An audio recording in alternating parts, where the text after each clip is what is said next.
শামশেরগঞ্জে ISF এর জনসভায় বিধায়ক নওশাদ সিদ্দিকী আজ মঙ্গলবার বিকেলে শামশেরগঞ্জের গোবিন্দপুরে এক জনসভায় শামিল হয়ে কার্যত তৃণমূল কংগ্রেস এবং বিজেপিকে কড়া ভাষায় আক্রমণ করলেন নওশাদ সিদ্দিকী। উপস্থিত ছিলেন আইএসএফ এর অন্যান্য কর্মকর্তারা।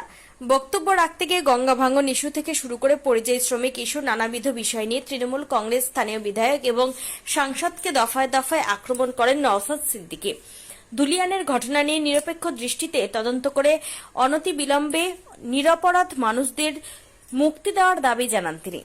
পাশাপাশি হরগোবিন্দ দাস এবং চন্দন দাসের খুনে যারা জড়িত তাদের দৃষ্টান্তমূলক শাস্তির দাবি জানান আইএসএফ এর বিধায়ক। আইএসএফ হচ্ছে অচ্ছুত, আইএসএফ কে মার দেওয়া যাবে না। আমরা অন্যান্য রাজনৈতিক দলের নেতারা যেখানে প্রোগ্রাম করে সেখানেই আমরা আমাদের রাজনৈতিক প্রোগ্রাম করতে চেয়েছিলাম। অধিকার সভা আমরা সমাবেশ সেখানেই করতে চেয়েছিলাম, কিন্তু আমাদেরকে সেখানে সুযোগ দেওয়া হয়নি। এই যে জায়গাটা, এই জায়গা মালিক তো অনেক প্রেসার ক্রিয়েট করেছিল এটাও করতে দেবে না বলে। এত ভয় পাওয়ার কি আছে? বিজেপি এসে মুর্শিদাবাদে প্রোগ্রাম করে চলে যাচ্ছে, শুভেন্দু অধিকারী মুর্শিদাবাদে প্রোগ্রাম করছে, সেখানে কোনো সমস্যা নেই। তাদেরকে আটকানো হচ্ছে না, আইএসএফকে আটকানো হচ্ছে না কেন? আইএসএফ মানুষের কথা বলে, সমাজ ব্যবস্থা পরিবর্তনের কথা বলে, সেই জন্য ভয় পেয়ে আটকাচ্ছে আইএসএফকে। বাঙালিরা একাধিক জায়গায় অত্যাচারিত, তারা কিন্তু অধিকাংশই সংখ্যালঘু শ্রমিক অত্যাচারিত হচ্ছে। 90% সংখ্যালঘু সম্প্রদায়ের মানুষ এই অত্যাচারের শিকার হচ্ছে, 10% সংখ্যাগুরু তারা পিছিয়ে বর্গের।